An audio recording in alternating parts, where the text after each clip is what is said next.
Why I avoid people at the age of 45. I saw this video title from Smart Money Bro. I was very inspired by that title. I did not watch the video, but this is my own interpretation and take on that title. I'm Sandra Park. I'm an engineer and a financial coach helping women in STEM engineer her path to financial freedom.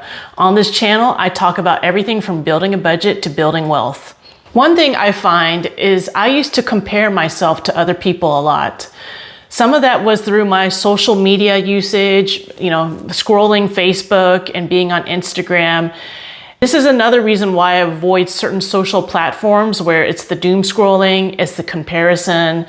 And part of my lifestyle inflation was due to me comparing myself to others. But I realized I don't know everything about every single person's life. I don't know their debt picture. I don't know their mental struggles. I don't know the trauma they've endured. It's easy to compare myself when I just see them having really nice dinners or going on vacations that I would like to go on, or posting pictures with partners or their children in their cute clothing. I realized to protect my mental peace, it's not that I'm not happy for others. I'm very, very happy for others. I've gotten to a place where I can look at that stuff and just feel really happy for others instead of feeling any jealousy or comparison. But I knew I had to protect my mind and my mental peace from comparing myself to others. Another reason why I avoid people is that thing I just mentioned, the comparison. Have you ever noticed when you're talking about something you're happy or excited about? Maybe you just met a new person exciting in life, or you got a promotion, and you notice when you're talking to this other person about it, sharing your good news, they will be telling you about the promotion they're trying to get, or they will be talking about the person they want to meet. I noticed even when I talk about different speaking opportunities that I've done, I get other people saying, I speak at my church for this and that. I never thought of it this way, but it's almost like I think they think I'm judging them. I'm not trying to judge them. I'm trying to share something in my life that I'm happy about. I thought maybe they could just support and be happy for me. But I notice a lot of people, the second you say something, they're comparing it to something maybe they want to do. I notice even when I tell people about this YouTube channel, I get people telling me why they can't be on YouTube. I'm thinking, I'm not trying to convince you to make YouTube videos. I'm not trying to convince anyone. It's just something really exciting that gives me a lot of joy in my life that I want to talk about. Yet somehow people feel like I'm convicting them or judging them or telling them they need to get on YouTube. That's totally what I'm not trying to do. The other reason why I sometimes avoid people is I've realized over time that certain people and certain conversations and situations don't energize me. They actually will deplete me or make me feel worse about myself. I used to have a friend that I actually had to distance myself from, unfortunately. Over time, I felt I grew more successful than her. But we actually met when I was much younger and I wasn't that successful. What happened was when I would talk about anything, she would say, that must be nice, that you can do that you can go eat at these places, or you did this. I realized that drained me a whole lot. It made me feel bad sometimes about some of the things that I was doing and achieving in life. I realized that certain people won't ever be happy for me. It's actually an anchor weighing me down because I want people that maybe I'm looking up to the things they're doing in life, or they're uplifting or supporting me. The other thing that I have learned as I've gotten much older was I used to feel lonely a lot. A lot of the situations I was just seeking out distractions, constant companionship.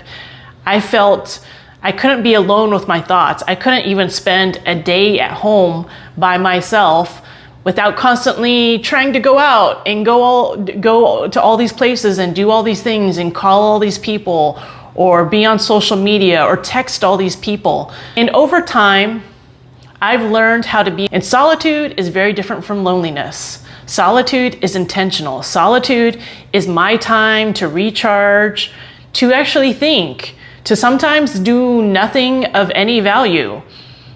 I've also gotten much more into journaling, which I think is really, really useful. I suggest it to anyone, everybody.